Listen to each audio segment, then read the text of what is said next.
My name is Elle, and let me tell you a story. My story. When I was 16, my parents drove me far into the woods and placed a map in my hands. "Let's see if she can actually read it," my father said, almost amused. Then they left me there. They told themselves it was a lesson, a survival test, but the truth was simpler and colder. They wanted to see how long it would take before I broke. I never went back. But 20 years later, they found me again. Not because they missed me, not because they felt regret. They came back because they needed something, and when I refused to give it, they didn't stop at guilt or manipulation. They escalated. They tried to tear my life apart. What do you do when the people who raised you become the ones trying to destroy you? And more importantly, how do you fight back? The headline on my screen hit like a physical blow. How a wealthy lawyer abandoned her parents to die. I felt the color drain from my face. My pulse thundered in my ears, louder than the quiet hum of the AC, louder than the distant noise of the city outside my office window. The article was already gaining traction, thousands of shares, comments stacking one after another, strangers judging me, condemning me, calling me cruel, selfish, ungrateful. How can someone do this to their own parents? No amount of money excuses this kind of behavior. She should be ashamed. If my daughter ever did this, I'd rather be dead. I scrolled further, my hands unsteady.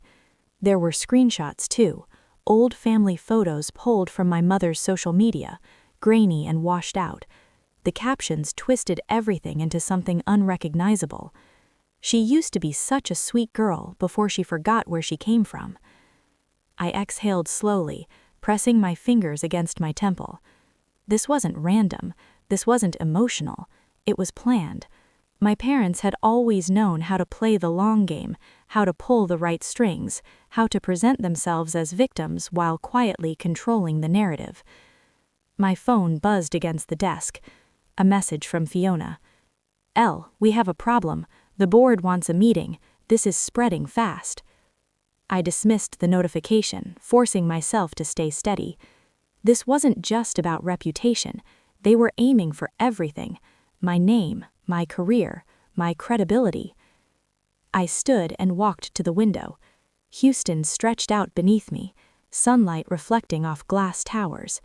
It had taken me 20 years to get here, 20 years of grinding, proving myself, working harder than anyone else just to be taken seriously.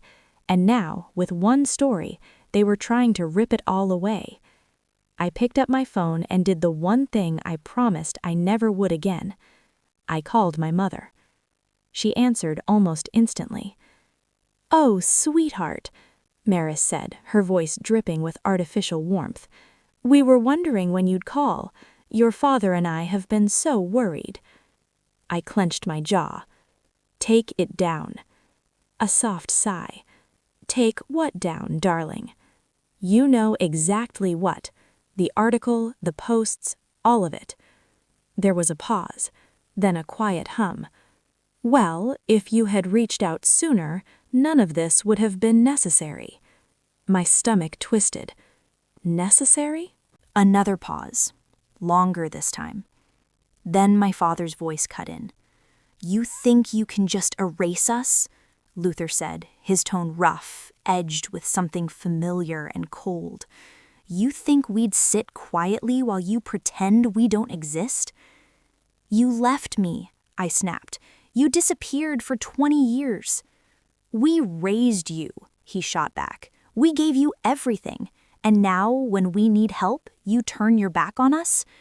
I let out a hollow laugh. "You abandoned me in the woods at 16, and now you expect me to fund your lives?" "Watch your mouth," he growled. "Or what? You'll lie again?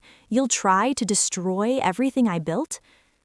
"Elle, sweetheart," Maris interrupted softly, her tone shifting into something more calculated. "It doesn't have to be like this. We just need a little support, a little generosity." I recognized that voice, the same one she used to convince people she was harmless, the same one she used to twist reality. "You mean money," I said, flatly. Silence. Then my father again, sharp and direct. "You owe us, Eleanor." Something cold settled in my chest. "I don't owe you anything." A small, wounded sound from Maris. "Oh, honey, you don't mean that."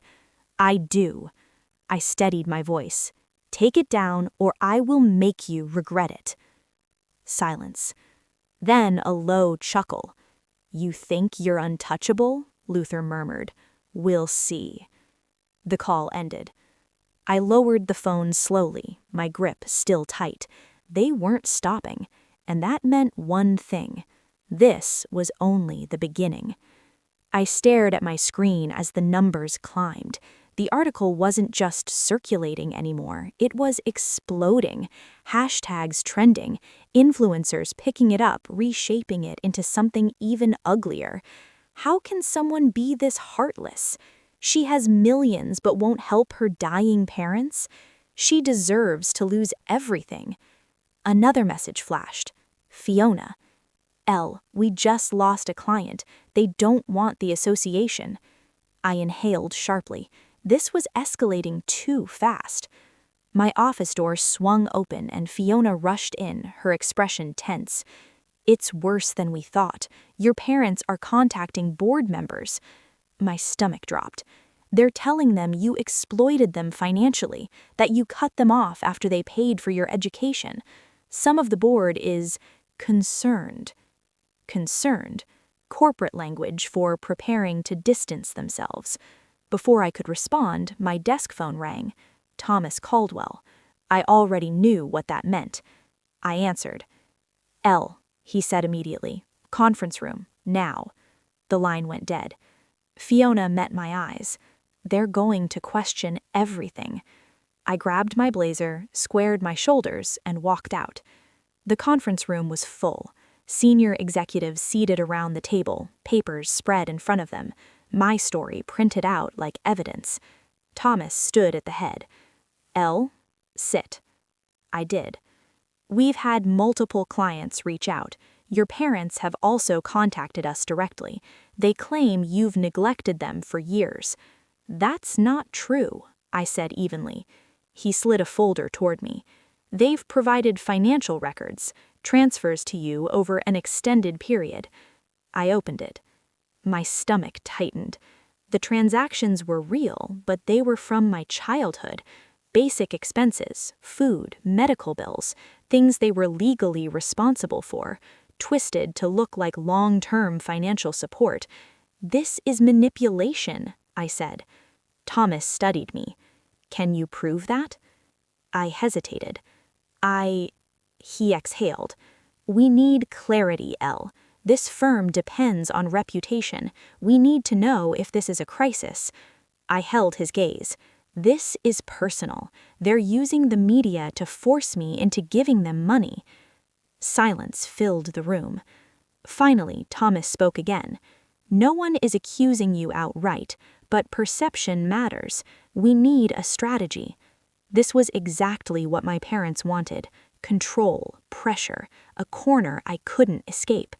I stood. "I'll handle it." Thomas raised an eyebrow. "How?" "I'm going on the offensive." As I stepped out, my phone buzzed again, a news anchor requesting an interview with my parents. I thought I understood how far they would go. I was wrong. Later, my office sat dim except for the glow of my phone. A video played on screen.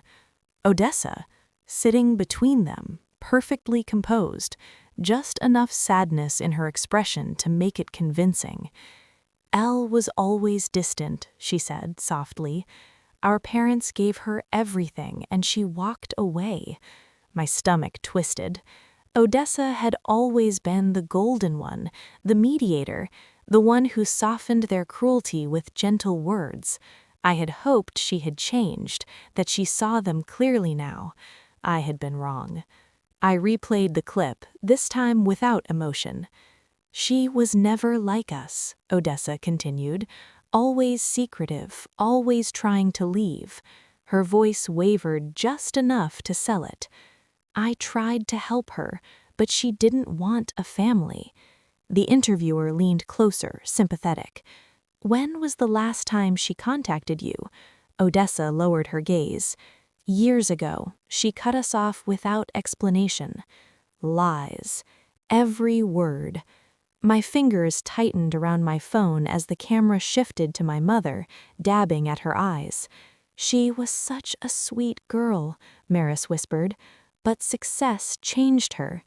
Luther shook his head. She'll regret this. My hands trembled. This wasn't just damage control anymore. They were rewriting my entire life. I grabbed my keys and left. Odessa's office was in a sleek glass building on the west side of the city.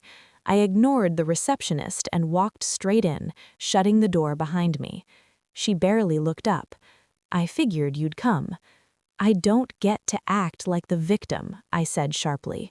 She leaned back, exhaling. Elle. Don't, I cut her off. You stood there and lied. You twisted everything. She stayed quiet for a moment. Something flickered across her face. Then it disappeared. It's not that simple. It is, I said. You made your choice. She stood, crossing her arms. What was I supposed to do? Let them suffer?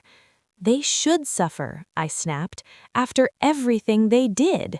Her jaw tightened. You could have stopped this, she said. You could have just given them what they wanted. I let out a bitter laugh.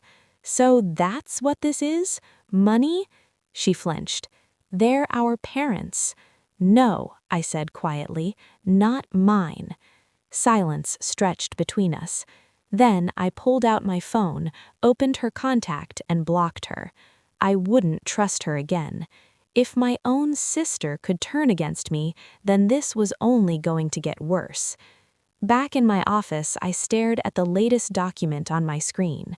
A medical report.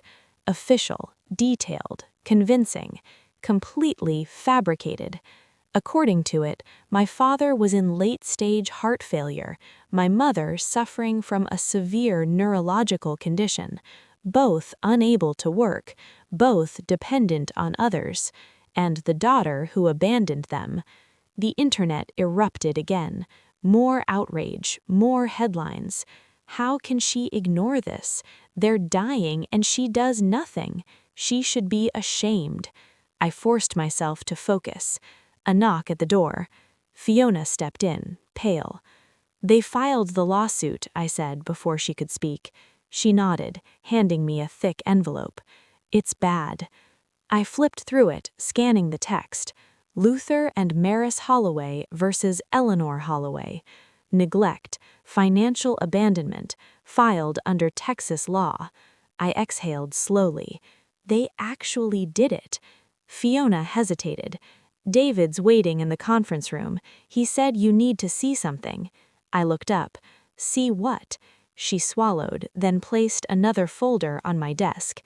A list of every major client I represented, and beside each name, contact records. My parents had called them all. A sharp, cold rage settled in my chest. I grabbed the lawsuit and marched toward the conference room. David Mallister sat at the far end of the table, flipping through the documents, his expression unreadable. When I walked in, he didn't even look up. They don't have a strong case, he said, but they don't need one. I dropped into the seat across from him. Because this isn't about women. He finally met my gaze. Exactly. They just want to make your life hell. I exhaled sharply. How long could this drag out? David leaned back, rubbing his temple. Months, maybe a year, depending on how aggressively they push it. And if they keep feeding the media, public pressure could backfire on your firm. I clenched my jaw. So what's our move? David sighed. The safest option. Settle. No, he arched a brow. Elle? No, I repeated, my voice like steel. I am not paying them off. A flicker of something almost like respect crossed his face. Then we fight. I leaned forward. Let's go on the offensive. Hours later, my statement hit the internet. Families don't sue their children out of love. It was short, controlled, but the reaction was immediate. Some people saw through the act, others doubled down on the outrage. But one thing was clear: I wasn't staying silent. Then, just as I thought I could breathe, a new headline surfaced. Medical documents reveal Eleanor Holloway's parents are terminally ill, and she still refuses to help. I stared at the report on my screen, knowing this just got a lot worse. They weren't just coming after my money, they were coming after my reputation, my life, everything. I scrolled through the medical report again, my fingers gripping the edge of my desk. Every word was a lie, every diagnosis, every fabricated symptom crafted to paint me as a monster. A fresh wave of rage burned through me. The media had swallowed it whole. News anchors discussed my supposed cruelty with the same feigned concern they reserved for celebrity scandals. Articles painted my parents as frail, helpless victims, and I was the heartless daughter who had abandoned them. I clenched my jaw as my phone buzzed. "David," I answered without hesitation, "tell me you have good news." His sigh was heavy. "It's fake, but proving it will take time. They used a real doctor's credentials, someone who died 3 years ago. The hospital already confirmed they never treated your parents, but getting that into the public record won't be simple." I gritted my teeth. "So what are our options?" "Option 1, wait it out. Let them keep spinning the story while we build a case," David said. "Option 2, file an immediate legal notice against every news outlet that ran the report." "Do it," I said without hesitation. "All of them." David paused. Once we do this, there's no turning back. This isn't just about clearing your name, it's war." I tightened my grip on the phone. It already was. I dialed Odessa. She picked up on the second ring. She said, her voice tight, "I was going to call you." "Did you know about this?" I snapped. A pause, then a sigh. "They told me they were struggling. I didn't ask questions." "You didn't ask questions?" My voice rose. "They faked medical records, Odessa. Do you even understand how serious this is?" Another pause, then quietly. "You could just settle, you know." A bitter laugh escaped me. "So that's your answer? Let them get away with it?" "You could make this all go away," she insisted. "It's just money, You have plenty." I clenched my jaw so hard it ached. "It's not about the money. It's about the fact that they will never stop. You know that." Silence. When she finally spoke, her voice was softer. "Maybe your version isn't the truth." I felt the final thread snap. "Goodbye, Odessa." I hung up. 16 years ago, I stood outside the kitchen listening. "She's too soft," my father muttered. "She needs to learn," Maris replied, "or the world will eat her alive." I clenched my fists. I had hoped that I had misread them, that this was a mistake, that they didn't actually mean to abandon me. But the way they talked about me, like I was some kind of failed experiment, they enjoyed watching me struggle. I wasn't their daughter, I was their entertainment. I stared at my reflection in the office window, the city lights flickering behind me. I had spent years pretending they were ghosts of my past. But ghosts didn't sue you. Ghosts didn't rewrite history. I grabbed my phone and drafted the statement. "Families don't sue their children out of love." I hit send, and just like that, the first shot had been fired. If they wouldn't stop, then neither would I. I had spent years letting them control the narrative, years pretending their absence didn't matter, that the scars they left weren't still raw beneath the surface. But this was an all-out attack, and I was done playing defense. I paced my office, my fingers clenched around my phone. David had been clear. "Be careful, If you push too hard, they might retaliate." I had laughed then. "Retaliate?" I had repeated. "What else can they do?" Now, staring at the endless stream of headlines, I realized just how much worse it could get. Eleanor Holloway faces backlash after cold statement to ailing parents. We raised her. Now she treats us like strangers. Daughter downs family, but why? Comment sections burned with judgment. Strangers dissected my life as if they knew me, as if they had the right. She's disgusting. Money really does change people. She could fix all of this with one check. How heartless do you have to be? If my child abandoned me like that, I'd rather be dead. I forced my breathing to steady. This was what they wanted, to break me down. A sharp knock on my door made me jolt. Fiona poked her head in, her face pale. "Ella," she whispered, "they're downstairs." My stomach turned. "Who?" She swallowed. "Your parents, with reporters." For a second, I didn't move. Then, without another word, I grabbed my blazer and stormed toward the elevators. The moment I stepped outside, the flash of cameras blinded me. Reporters shouted over each other. "Eleanor, do you have anything to say? How do you feel about your parents' health crisis? Is it true you've refused to speak to them?" I ignored them, my eyes locking on the real spectacle. My mother, standing near the curb, dabbing at her dry eyes with a tissue.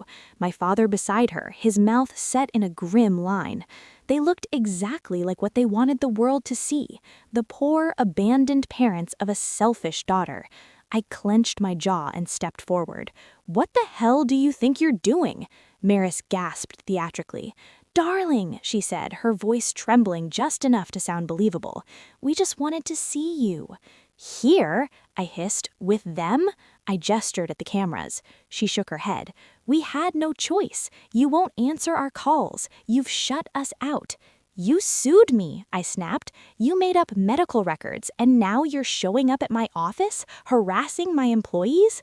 Luther chuckled under his breath, the sound sharp and bitter. "You always did have a flair for dramatics." I turned on him. "Get out of my way or I'll have security remove you." A murmur rippled through the reporters. Not the response they expected. "Ella," my mother whimpered, reaching for me. "Please don't do this. We're family." I stepped back. "No, we're not." Gasps, flashbulbs. Maris's face crumpled. "How can you say that?" "You want money? Sue me," I said, my voice cold. "You want pity? Find someone else." I turned, nodding toward the security team standing at the entrance. "Escort them out." My mother let out a choked sob. Luther sneered, and as the cameras kept rolling, I didn't flinch. I walked back to my office, heart pounding, knowing this fight was far from over. I had just declared war. Now I had to win it. I was ready for retaliation, but I wasn't ready for this. The notification popped up on my phone while I was reviewing case files. My stomach clenched as I saw the words trending across social media. "Eleanor Holloway stole from her own parents. Here's the proof." I clicked on the post, my hands shaking. Screenshots, doctored emails, a forged bank statement showing a large sum of money transferred from my parents' account to mine. It was fake, but to the internet it looked real enough. And then I saw the worst part. Odessa had helped them. There was a statement, her statement, confirming it all. I never wanted to believe it, but my parents showed me the documents. Elle took from them. I don't know why she's acting like the victim. The betrayal burned through my veins. Odessa knew the truth. She knew I had never taken a cent from them. And yet, here she was, twisting the knife deeper. I slammed my laptop shut and grabbed my phone, dialing David. He picked up immediately. "Elle, they fabricated evidence." My voice shook with rage, and Odessa backed them up. A pause, then a low curse. They just escalated hard. "Then we escalate harder," I snapped. "We need to go on the offensive now." 16 years ago, I wasn't supposed to hear them. I had woken up early, the house still quiet, and padded down the hall, only to freeze when I heard my parents talking in the kitchen. "She needs to toughen up," Luther was saying. "This world will eat her alive if she stays this weak." "She's fine," Maris replied lazily. "She survived, didn't she?" Luther let out a chuckle. "Barely. She was crying when she came back, like some pathetic little thing. But she'll learn. This is good for her. Maybe next time we push her a little further." I gripped the wall, my breath catching in my throat. They had done it on purpose. I had spent the entire night terrified in the woods, believing, hoping that it was a mistake, that they would come back, that they would realize they had pushed me too far. But they never had, and now I knew why. They had enjoyed it. I turned and walked away, something breaking inside me. I never looked at them the same way again. Present day. David called me back an hour later. "We have something," he said. I gripped my phone. "What? A witness? Someone from your past who can expose them?" My heart pounded. "Who?" David hesitated, then said a name I hadn't heard in years. "Eller. You're not going to believe this. It's your old teacher, the one who tried to help you." I swallowed hard. Hope flickered in my chest, but I knew my parents wouldn't go down without a fight. If they thought I was done fighting, they were about to learn just how wrong they were. I stepped out of the car, the courthouse looming ahead, its stone facade cold and unmoving, a perfect reflection of what I had become. Cameras flashed like 1,000 tiny explosions, the air thick with the shouts of reporters, their voices overlapping in a chaotic symphony of demand and speculation. "Eleanor, do you have anything to say to your parents? Are you really abandoning them while they're sick? How do you feel about today's trial?" I didn't flinch. For years I had been silent, playing their game, following their rules, letting their narratives shape the truth. But today was different. Today, I was done being their victim. David was already at the courthouse steps, his stance casual but his eyes locked onto mine, sharp as a blade. He didn't need to speak loudly for me to hear him over the noise. "Stay steady," he murmured. "They're going to play this like it's their last act." I nodded. Let them. I was ready. Inside, the air was thick with tension. My parents sat across the courtroom, their performance already in motion. Maris was draped in a thick wool blanket, her frail hands trembling in her lap. Her lips quivered, her entire body curling inward as though the weight of the world rested on her delicate shoulders. Luther sat beside her, his spine stiff, his jaw locked in the perfect portrait of a grieving, betrayed husband. Pathetic. I kept my face blank as I took my seat, refusing to give them the satisfaction of a reaction. The judge called the court to order, and the battle began. I had waited for them to explain. For days I had tried to get answers. I had begged, pleaded, demanded. "Why did you leave me? Why did you think that was okay? Why wasn't I enough?" But they never gave me what I wanted, what I needed, not once. The last time I asked, my father only smirked, his dark eyes filled with something cold, something amused. "You survived, didn't you? That's all that matters." My mother didn't even bother looking up from her book. Her voice was as indifferent as ever. "You should be thanking us." That was the moment I knew. They were never going to change, and I had to stop waiting for them too. David stood, his voice measured, his arguments razor-sharp as he presented the evidence. Years of fraudulent financial records, fabricated medical claims, false testimonies built on a house of cards. All of it laid bare for the world to see. A hushed murmur spread through the room, reporters scribbling furiously, cameras clicking in rapid succession.